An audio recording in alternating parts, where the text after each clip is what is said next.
खुलुमबाय बेयो बड'लेण्ड इंखं टेलिभिजन दिनै 23 फेब्रुवारि 2022 बुधबारखालि सानसेनि बरादखौ नोंथांमोननि खाथियाव लाबोदों आं सदानन्द दैमारिया।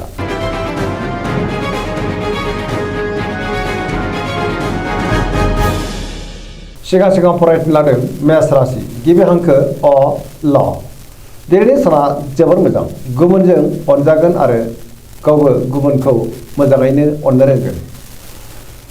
गोजोन आरो गाहाम थासारि मोननो हागोन जेरावबो देरहासार जागोन मावनो लानाय खामानिखौ थि समावनो आरो गोरलैयैनो मावफुंनोबो हागोन। गोसोआ दिनै जोबोर खुसि जागोन देहाया मोजाङैनो थागोन बहानिफ्रायबा मोजां खौरां फैनो हागौ। रांखावरियाव दिनै जोबोर मोजां गोबां धोन आरजिनो हागोन आरो मोननो गोनां धोनखौबो दिनै मोननो हागोन। बेफार फालांगियाव मोजां होनजायो सोरबा लोगोनि हेफाजाबखौ थोजासे मोननो हागोन। न'खराव बिसि फिसायनि गेजेराव अनलायनाय फैगोन बिदा फंबायनि गेजेराव मोजां सोमोन्दो थागोन।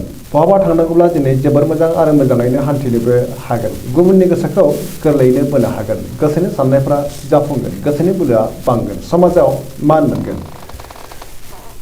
गोग्गो आरो गोथों साननाय फैगोन। लाइमोनफ्रा मोजां खौरां मोननो हागोन गोसोआबो जोबोर रमान्टिक जागोन। फरायसाफ्रा फरायनायाव गोसो दुंखांगोन आरो मोजां फिथाइ मोनगोन। पजिटिभ एनार्जिनि गोहोम गोग्लैगोन मोनफ्रोमबो बिथिङावनो दिनै मोजाङैनो जाफुंसार जानो हागोन।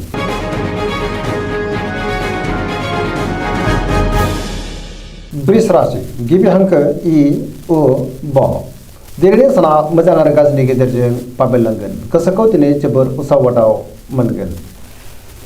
गोसोनि बोलोआ लोरबां जागोन मावनो लानाय खामानिखौ थि समावनो आरो गोरलैयैनो मावफुंनोबो हागोन नाथाय अब्लाबो गोब्राबै मावनांगोन। समाजाव मान मोननो हागोन। रांखावरियाव जोबोर मोजां नाथाय अब्लाबो खरसायाबो बांगोन। बेफार फालांगियाव मोजां आयाबो बांगोन। न'खराव बिसि फिसायनि गेजेराव अनलायनाय फैगोन बिदा फंबायजों मोजां सोमोन्दो थागोन। बिमा बिफानि अननाय आरो बोरखौ मोनगोन। देहाया दिनै मोजाङैनो थागोन अब्लाबो नाथाय जानाय लोंनायाव सांग्रां जानाया गाहाम। गुबुननि हेफाजाब मोनगोन लोगोफोरनि अनसायनाय मोनगोन नाथाय अब्लाबो सोरनिबा गाज्रि नोजोर गोग्लैनो हागौ। गोसोआबो जोबोर उसाव बादाव जागोन। नेगेटिभ एनार्जिनि गोहोमबो गोग्लैनो हागौ सांग्रां जानांगोन।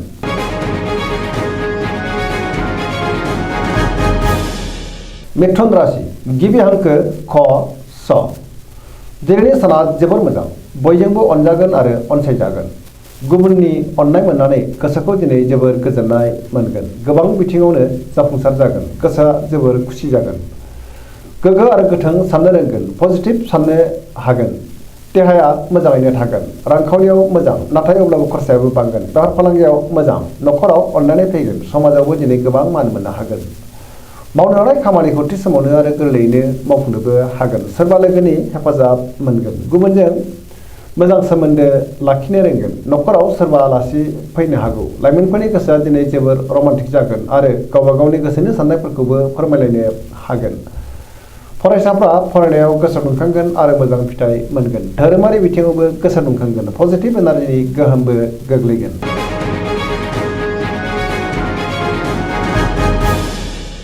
कर्कट राशि गिबि हांखो ड ड ह दिनैनि साना मोजां आरो गाज्रिनि गेजेरजों बाबेरलांगोन। सोरबा लोगोजों थगायजानोबो हागौ। गोसोनि साननायफ्रा टेबारनांगोन। गोसोआव नेगेटिभ साननाय फैगोन। मावनो लानाय खामानिखौ थि समावनो आरो गोरलैयैनो मावफुंनोबो हागोन।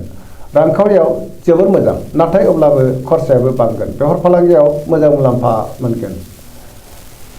न'खराव बिसि फिसायनि गेजेराव अनलायनाय फैगोन। गुबुनजों मोजां सोमोन्दो लाखिनो रोंगोन। देहाया मोजाङैनो थागोन नाथाय अब्लाबो जानाय लोंनायाव सांग्रां जानांगोन। समाजाव मान मोनगोन। फरायसाफ्रा फरायनायाव गोसो दुंखांगोन आरो मोजां फिथाइ मोनगोन। लाइमोनफोरनि गोसोआ दिनै जोबोर आला खालाबो जानो हागौ। नेगेटिभ एनार्जिनि गोहोमबो गोग्लैनो हागौ सांग्रां जानांगोन।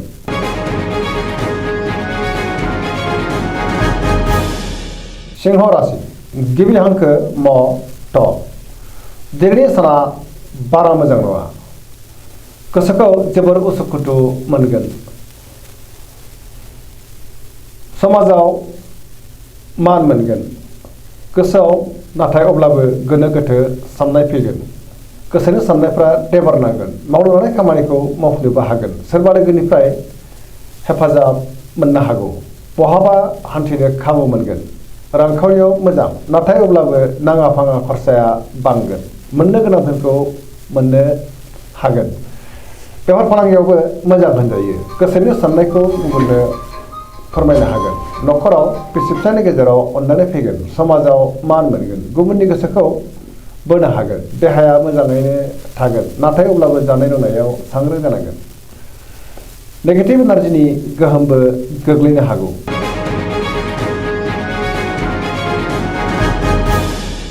कन्या राशि गिबि हांखो प ट। दिनैनि साना जोबोर मोजां। गोसोनि साननायफोरा मोगथाङाव जाफुंगोन। गोसोनि बोलोआ बांगोन। गोसोखौ दिनै जोबोर गोजोननाय मोनगोन। गोसोआव पजिटिभ साननाय फैगोन। गोथों आरो गोग्गो साननो रोंगोन। गियाननि आंखाल जानाय नङा। जायखि खामानि मावा मानो मोनफ्रोमबो खामानिखौनो दिनै मोजाङैनो मावफुंलांनो हागोन। रांखावरियाव जोबोर मोजां, नाथाय अब्लाबो खरसायाबो बांगोन। बेफार फालांगियाव मोजां। देहाया मोजाङैनो थागोन। गोबां मुंदांखा सुबुंजों लोगो मोनज्लायनो हागौ। न'खरावबो अनलायनाय फैगोन। गोबां खामानियाव मुखुब थागोन। सोरजोंबा बाख्नाय जानोबो हागौ। गोसोखौ दिनै जोबोर गोजोननाय मोनगोन। पजिटिभ एनार्जिनि गोहोम गोग्लैगोन। मोनफ्रोमबो बिथिङावनो दिनै जाफुंसार जानो हागोन। गुबुननि थाखाय गोबां मोजां खामानि मावनानै होनोबो हागोन। लाइमोनफोरा जोबोर रमान्टिक जागोन आरो गावबा गावनि गोसोनि साननायफोरखौबो फोरमायलायनो हागोन।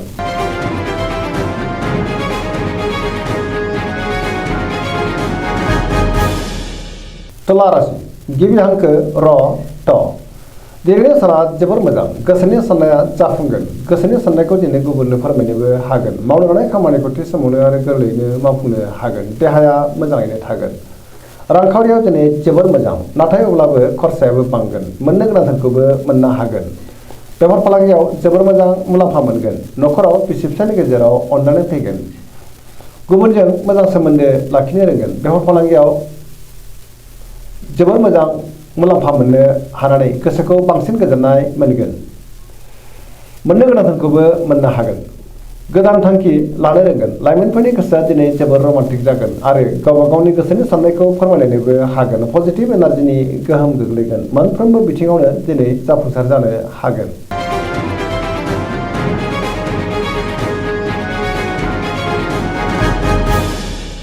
वृश्चिक राशि गिबि हांखो न स।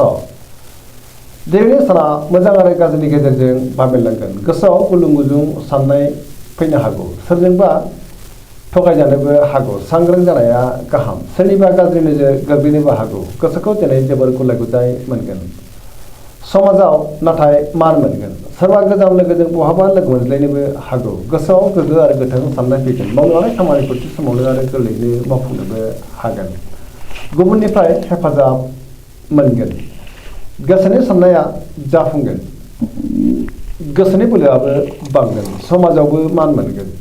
गोबां मुंदांखा सुबुंजों लोगो मोनज्लायनो हागौ। देहाया दिनै मोजाङैनो थागोन। अब्लाबो नाथाय जानाय लोंनायाव सांग्रां जानांगोन।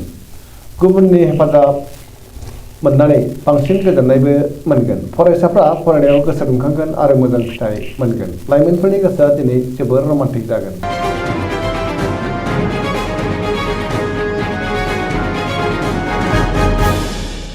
धनु राशि गिबि हांखो ढ फ भ। दिनैनि साना जोबोर मोजां। बयजोंबो गोरोबनो रोंगोन। गोसोआव गोग्गो आरो गोथों साननाय फैगोन। मावनो लानाय खामानिखौ थि समावनो आरो गोरलैयैनो मावफुंनोबो हागोन। गोसोनि साननायफ्रा मोगथाङाव जाफुंगोन। रांखावरियाव दिनै जोबोर मोजां, नाथाय अब्लाबो खरसायाबो बांगोन। मोननो गोनांफोरखौबो मोननो हागोन। बेफार फालांगियाव जोबोर मोजां मुलाम्फा मोनगोन। समाजाव बयजोंबो अनसायजागोन आरो मान मोननो हागोन। देहाया मोजाङैनो थागोन। न'खराव अनलायनाय फैगोन। बिदा फंबायजों मोजां सोमोन्दो थागोन।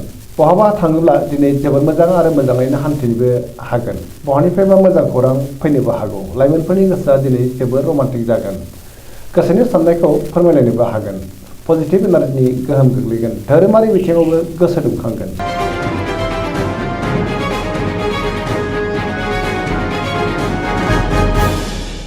मकर राशि गिबि हांखो ख ज।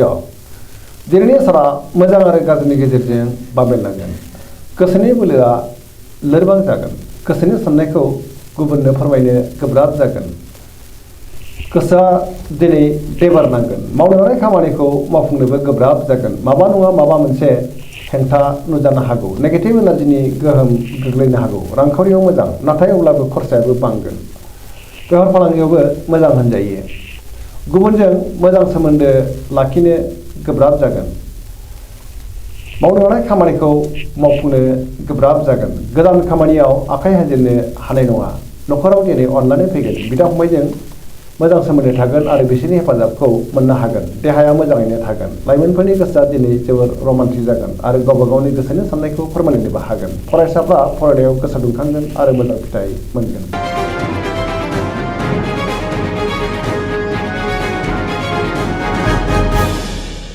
कुम्भ राशि गिबि हांखो ग स स। दिनैनि साना जोबोर मोजां। बयजोंबो मोजां सोमोन्दो लाखिनो रोंगोन। माबा नङा माबा मोनसे मोजां खौरां मोननो हागौ। गोसोआव गोथों आरो गोग्गो साननाय फैगोन। पजिटिभ एनार्जिनि गोहोम गोग्लैगोन। गोसोखौ दिनै जोबोर गोजोननायबो मोनगोन। पजिटिभ साननो रोंगोन। मावनो लानाय खामानिखौ थि समावनो आरो गोरलैयैनो मावफुंनोबो हागोन। बहानिफ्रायबा मोजां खौरां फैनो हागौ। समाजाव मान मोनगोन। गोबां मुंदांखा सुबुंजों दिनै लोगो मोनज्लायगोन। रांखावरियाव जोबोर मोजां, नाथाय अब्लाबो खरसायाबो बांगोन। बेफार फालांगियाव जोबोर मोजां होनजायो। देहायाबो मोजाङैनो थागोन। न'खराव बिसि फिसायनि गेजेराव अनलायनाय फैगोन। गुबुननि हेफाजाबखौ मोननो हागोन। बिमा बिफानि अननाय आरो बोर मोनगोन। बहाबा थांनांगौब्ला दिनै जोबोर मोजां आरो मोजाङैनो हान्थिनोबो हागोन। पजिटिभ एनार्जिनि गोहोम गोग्लैगोन।